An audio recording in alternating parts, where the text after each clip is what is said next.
এই লুট আরম্ভ করলো, আর ঘর ভাঙি, ঘর পরে ওর গাড়ি পুরা দেয়, ওই মেয়ের অতি হুকুম দেয়। আইসে বাবু বসে আছে, বাবু বললো যে এত তাহলে অত্যাচার হচ্ছে, বললে যে আমি মুসলমান হবো। বর্দা বললো যে আমি মুসলমান হবো, যে তাহলেও আমি এই দেশে থাকবো। আমি সুজলা সুফলা শস্য শ্যামলা অপরূপ এই বাংলাদেশ।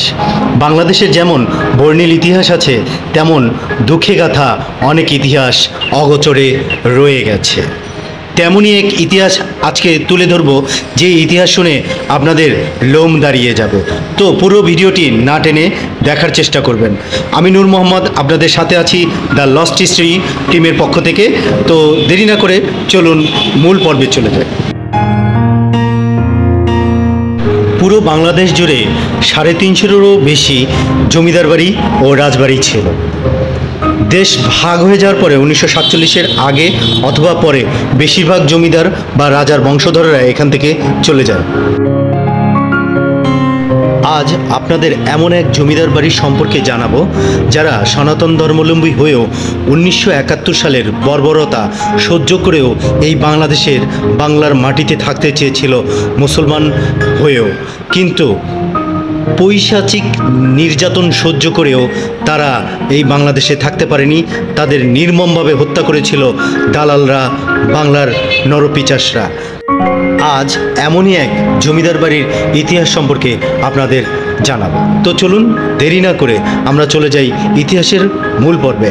আজ আপনাদেরকে জানাবো নাটোর সদর উপজেলায় অবস্থিত হালসা জমিদারদের ইতিহাস, যাদের অনেকেই বর্দা হরি নামেও চেনে। তো চলুন আমরা খোঁজ করতে থাকি হালসা জমিদারদের সম্পর্কে।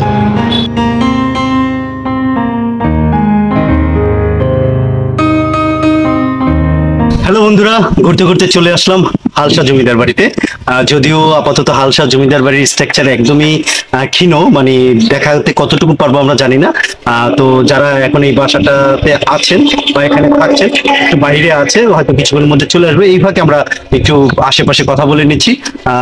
যারা এই বাসাটা এখন কিনেছেন তাদেরই একজনকে আমরা পেয়েছি, তাদের কাছ থেকে একটু কিছু তথ্য নেওয়ার চেষ্টা করবো। তো আমরা ভাইয়ের কাছে চলে যাই। ভাই, আমাদের দর্শনার্থীদের যদি কিছু বলতেন এই জমিদারদের সম্পর্কে, আপনি যতটুকু জানেন।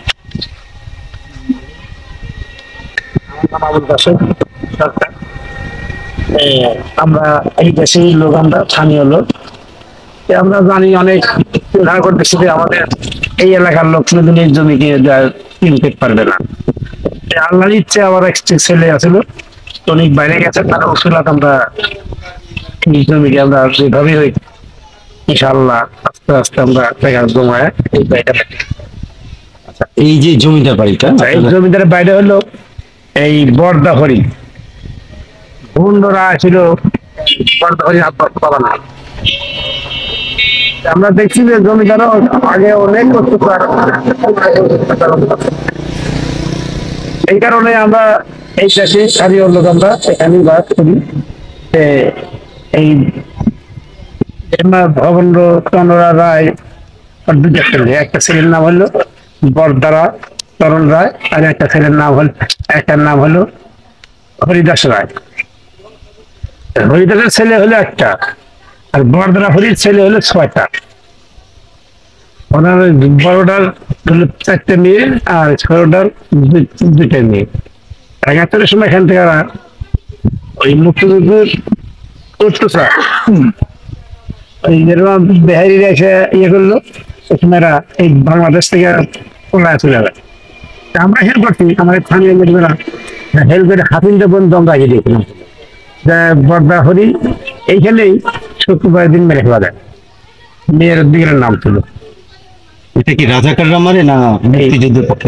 এই রাজাকারের পক্ষে থেকে, রাজাকারের পক্ষ থেকে ওনাদেরকে মেরে, রাজাকারের বর্দা হরি যিনি ছিলেন তাকে মেরে মারা। এই বর্দা হরি মারা হয়েছিল এই রাজাকার মারছিল ওরা, রাজাকারের পক্ষে থেকে মারা হয়েছিল। আপনি এই হাতিনদাতে মারা। আপনারা যেখানে ছেড়ে দিয়ে আসছেন, হ্যাঁ, সেখানেই অনেকে মেরে ফেলা। আচ্ছা, এদের কতটুকু জমি জমা ছিল? এদের জমি জমা ছিল 300 বিঘা। 300 বিঘা 300 বিঘা না 3000 বিঘা 300 বিঘা 300 বিঘা মোটামুটি জমি আর কাগজপত্র দামে প্রায় 300 বিঘা 300 বিঘা। এদের কি আরো কোনো ব্যবসা ছিল আপনার জানা মতো? এদের ব্যবসায় জমিদারি ছিল, খাজনা তুলতো আগে, শুধু খাজনাই খাজনা তুলতো, এছাড়া আর কোনো ব্যবসা ছিল না কোনো ব্যবসা ছিল ওই যে অন্য অন্য ব্যবসা করতো ওরা, বিভিন্ন ব্যবসা করতো, মাছ চাষ করতো, মানে পুকুর তুলছিল, প্রায় 7-8টা পুকুর ছিল। এখন তাদের কোনো বংশধর কি নাটোরে আছে? আছে, তাদের নাম জানা আছে আপনার? জানা আছে। যে একটু বলে যদি বলতেন। ওদের নাম হলো, একটা নাম হলো অরেন্দ্র রায়, অরেন্দ্র রায়, একটা নাম হলো খগেন্দ্র রায়, খগেন্দ্র খগেন্দ্র রায়। খগেন্দ্র রায় মানে আমাদের নাটোরের যে অ্যাডভোকেট খগেন্দ্র রায়। খগেন্দ্র রায়। আচ্ছা, উনি হচ্ছে এই জমিদারির এই বংশধর। জমিদারি বলে উনি একটা ছেলে, আচ্ছা। বর্দার বর্দার ছেলে, বর্দাহরির ছেলে। বর্দারি ছেলে। আচ্ছা, বর্দাহরির যে বাবার নামটা যেন কি বলেছিলেন? ওই যাকে বললাম না, জি, এই ভবেন্দ্র রায়, ভবেন্দ্র রায়। ভবেন্দ্র রায়। ভবেন্দ্র রায়। আচ্ছা, এই জমিদারিটা কি ভবেন্দ্র রায় শুরু করে না তার আগের কোনো পুরুষ এই জমিদারিটা শুরু করে? আমার তো মনে হয় জানা মতে ভবেন্দ্র রায়ের আগেই জমিদারি শুরু হয়েছে।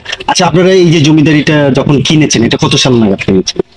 এটা সালের মধ্যে তো অত তোমার ইয়ে নাই, অত মনে রাখি নাই। সালটা মোটামুটি আজকে আমাদের এই জমিটা কিনা হয়েছে 15-16 বছর হয়েছে। 15 থেকে 16 বছর। তখন কি জমিদারদের বাড়ি বা কোনো কিছু ছিল এখানে?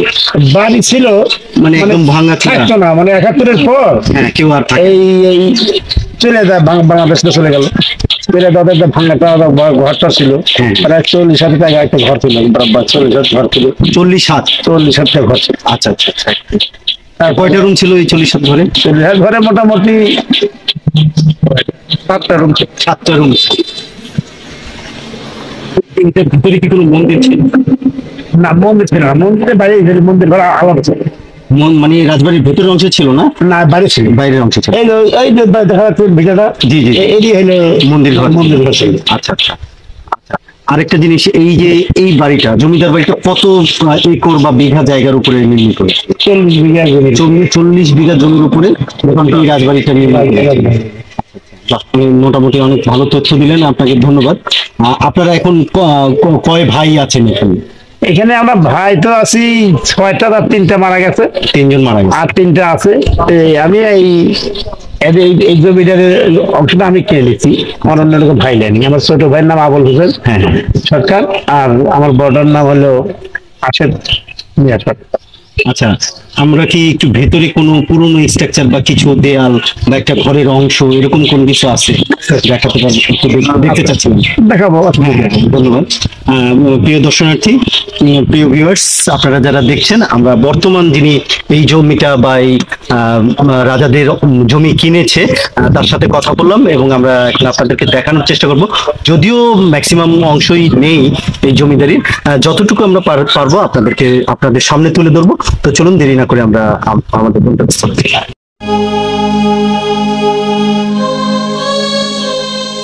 হালসা জমিদার বাড়ির এই ভিডিওটি একদম আমাদের চ্যানেলের শুরুর দিকে ভিডিওটি করা হয়েছিল, কিন্তু এতদিন ছাড়া হয়নি। কেননা কিভাবে উপস্থাপন করব, কোনো স্থাপনাই নেই। আমরা পুরো টিম একদম হতবাক হয়ে গেলাম, এত সুন্দর সমৃদ্ধশালী একটা জমিদার বাড়ি কিভাবে নিশ্চিহ্ন হয়ে যায়। তারপরও এলাকাবাসীর কাছ থেকে জেনে এবং এই বাড়িতে এখন যারা বসবাস করছে তাদের কাছ থেকে তথ্য জেনে আমরা যতটুকু পেয়েছি আমরা ভিডিও করে আপনাদের সামনে তুলে ধরার চেষ্টা করেছি। এখন আপনারা স্ক্রিনে যেটি দেখতে পাচ্ছেন, এই একটি স্থাপনা বা এই ঘরটি টিকে আছে, আর বাকি সব কালের গহ্বরে হারিয়ে গেছে, শুধু ধ্বংসস্তূপ পড়ে আছে, যেখানে দেখেই বোঝা যায় তারা কতটুকু সমৃদ্ধশালী ছিল। প্রায় 300 বিঘা জমির উপরে এই জমিদার বাড়িটি নির্মাণ করা হয়েছিল, যা আজ কালের গহ্বরে পুরোটাই হারিয়ে গেছে, এবং শুধু বর্দাহরির একটি শেষ কৃতকার্যের অথবা যাকে আমরা সমাধি বলি সেই সমাধিটি রয়ে গেছে, এবং তাদের নামে একটি স্কুল রয়ে গেছে।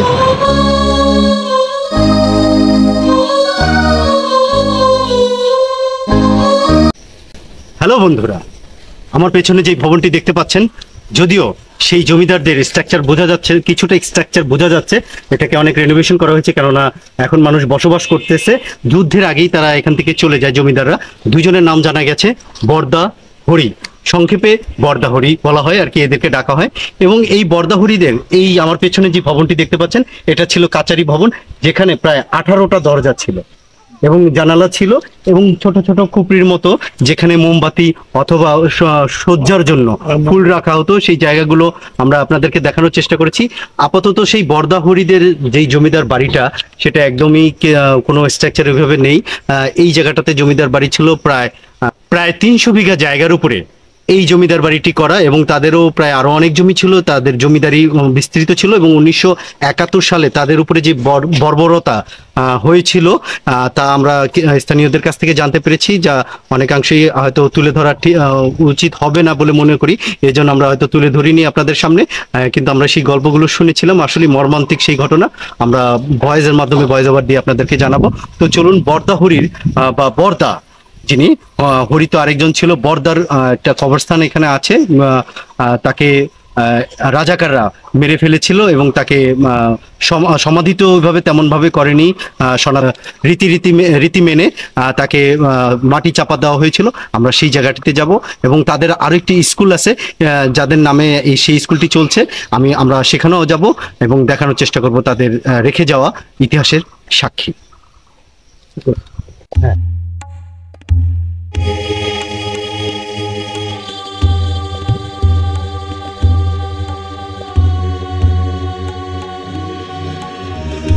দ্য লস্ট হিস্ট্রি চ্যানেলের পুরো টিমের অনুসন্ধানী চোখ দিয়ে আমরা ঘুরে ঘুরে খোঁজার চেষ্টা করেছিলাম বর্দাহরি জমিদার বাড়ির কোনো স্থাপনা আপনাদের দেখানো যায় কিনা, কিন্তু আমরা কোনো কিছুই পাইনি।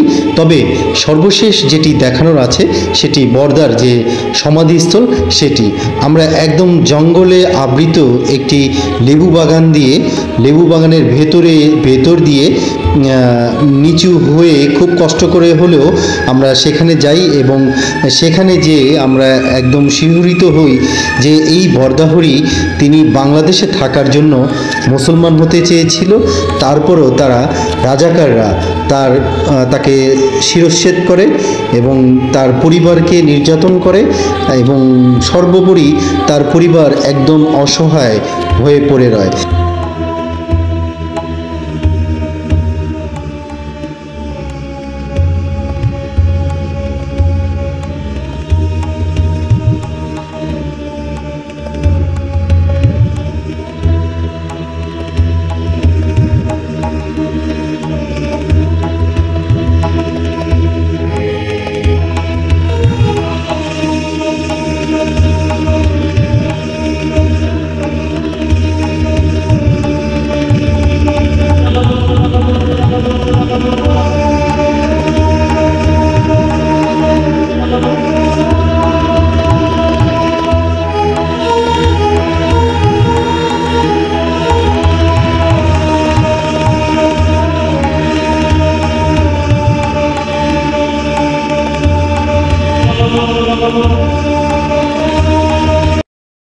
লেবুর বাগানের ভেতর দিয়ে একদম নিচু হয়ে হামাগুড়ি টাইপের ওইভাবে আমরা স্ক্রল করে এখানে আসলাম।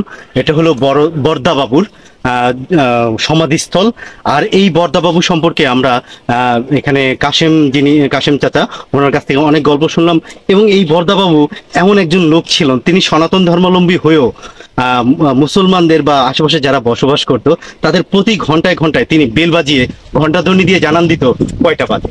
এটা একটা চমকপ্রদ ব্যাপার। এবং তিনি সনাতন ধর্মাবলম্বী হয়েও তিনি মুসলমানদের সহযোগিতা, আর্থিক সহযোগিতা, সকল ধরনের সহযোগিতা করতেন। ইভেন রমজান মাসে তিনি রোজাদারদের ইফতার করাতেন, এবং ফজরে যে সেহরির সময় হয়েছে সেটা তিনি জানান দিতেন, এবং ইফতার সময় হয়েছেন সেটাও তিনি জানান দিতেন।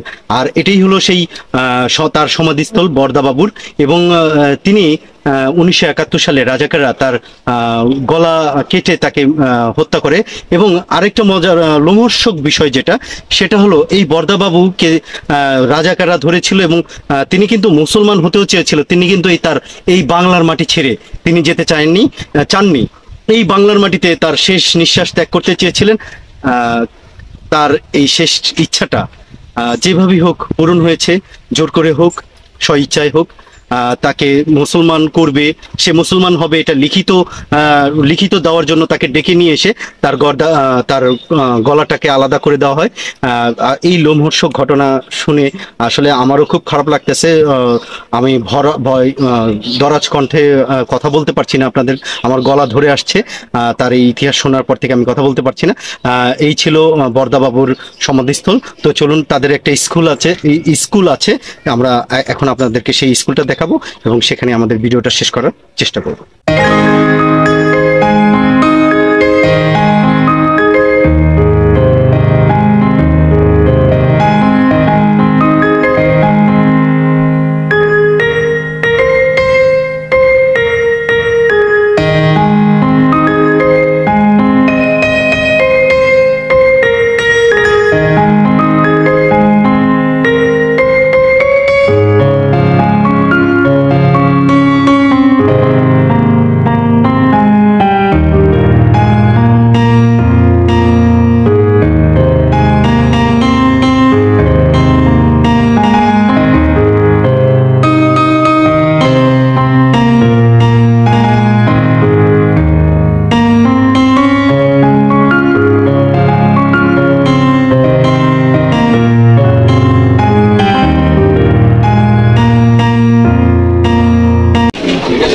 হ্যালো ইতিহাস পাগলেরা, ঘুরতে ঘুরতে আজকে হালসা জমিদার বাড়ি আপনাদেরকে ঘুরিয়ে দেখিয়েছি এবং এই হালসা জমিদার বাড়ির সকল তথ্য এবং সার্বিকভাবে সহযোগিতা করেছেন আমার বাইরে আছে আমাদের জুয়েল ভাই, তারপর আমার ডাইনে আছে আজিজুল ভাই। আজিজুল ভাইয়ের আরো একটি পরিচয় আছে, তিনি একজন খামারি এবং তার বিশাল বাগান আছে, যেটা নাটোরের মধ্যে একটি অন্যতম বাগান। এটা সম্পর্কে আজিজুল ভাই বলবে, আমি বলবো না। আজিজুল ভাই যদি স্বল্প সময়ের মধ্যে কিছু বলতে না আপনার বাগান সম্পর্কে। ধন্যবাদ এবং ধন্যবাদ ভিউয়ার। আসলে আমি একজন ক্ষুদ্র কৃষি উদ্যোক্তা। তো নূর মোহাম্মদ ভাই আমার ব্যক্তিগতভাবে পরিচিত এবং আমার ওখানে আসতো আমার বাগানে। তো নূর মোহাম্মদ ভাই আজকে যখন বললো যে হালসা জমিদার বাড়ি নিয়ে আমরা রিপোর্ট করবো, তো প্রথমে আমার মনে হলো যে হালসা জমিদার বাড়ি, তারপরে মনে হলো যে না, আমাদের রায়হালসাতে একটা জমিদার বাড়ি আছে। তখন বললাম যে নূর মোহাম্মদ ভাই আসেন, আমাদেরও জানা হবে। তো এই টিমের সঙ্গে আমি থাকতে পেরে আমি অনেক ইতিহাস, আমার হালসা, রায়হালসা এবং বদ্দাহরি এই যে জমিদার বাড়ি, অনেক ইতিহাস জেনেছি এবং আমার বিশ্বাস যে যারা এই অনুষ্ঠানটা পুরো দেখছেন এই হালসা সম্পর্কে নতুনভাবে কিছু জানতে পারছেন। এবং সর্বশেষে ধন্যবাদ এই টিমকে। ধন্যবাদ আজিজুল ভাই। আমার সাথে আছে মহসিন ভাই, তিনি একজন মৎস্য চাষী এবং তার একটি ইলেকট্রনিক্সের দোকান আছে। আমাদের ভাই, আপনার একটু অভিজ্ঞতা শেয়ার করবেন আমাদের সাথে, এই যে থেকে কেমন লাগবে আপনার? আসলে আজকে আমি এখানে আসার প্রস্তুত ছিল না, আজিজুল ভাই আমাকে হঠাৎ করেই বললো। আর সারাদিন আপনাদের সঙ্গে থেকে অনেক ইতিহাস আমি নিজেও জানতাম, আমাদের এলাকার আমি জানতাম না আগে। এসে আমার কাছে খুবই ভালো লাগছে এবং আপনারাও অনেক আন্তরিক। এখানে এসে আমাদের মুক্তিযুদ্ধের ইতিহাস প্লাস এখানে যে জমিদার বাড়ি ছিল এগুলা বিষয়ে অনেক কিছু জানতে পারলাম। আসলে ব্যবসা বাণিজ্য এগুলার পাশাপাশি এগুলাও জানার দরকার। ইতিহাস ঐতিহ্য এগুলা তো আমরা সামনে নিয়ে দিয়ে আমাদের চলতে হয়। এগুলা জিনিস না জানলে নিজের কাছেও খারাপ লাগে। সারাদিন আপনাদের কাছ থেকে আমার খুব ভালো লাগছে। ধন্যবাদ, আপনাকেও ধন্যবাদ।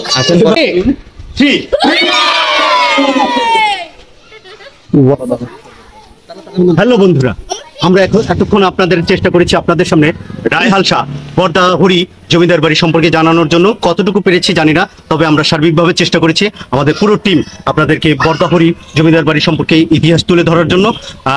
আপনারা সবাই ভালো থাকুন, সুস্থ থাকুন এবং আপনাদের সাথে আবার দেখা হবে নতুন কোনো ভিডিও নিয়ে, নতুন কোনো পর্বে এবং নতুন অজানার কোনো তথ্য নিয়ে। সে পর্যন্ত ভালো থাকুন এবং অবশ্যই ভিডিওটি শেয়ার করে দেবেন, জানাইয়ে দেবেন আপনার আশেপাশের মানুষজনকে এবং আগামী প্রজন্মের জন্য ইতিহাসটি শেয়ার করে, এই ভিডিওটি শেয়ার করে রেখে যাবেন, যাতে আগামী প্রজন্ম এই হারিয়ে যাওয়া ইতিহাসগুলো সম্পর্কে জানতে পারে।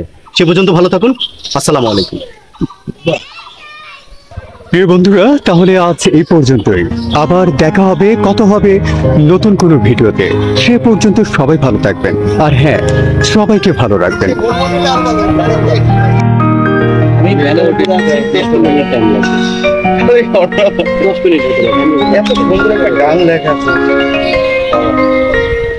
আপনি কি দেখছেন নূর ভাই গরু চাকার উপরে বসে আছে? হ্যাঁ, অনেক খাওয়া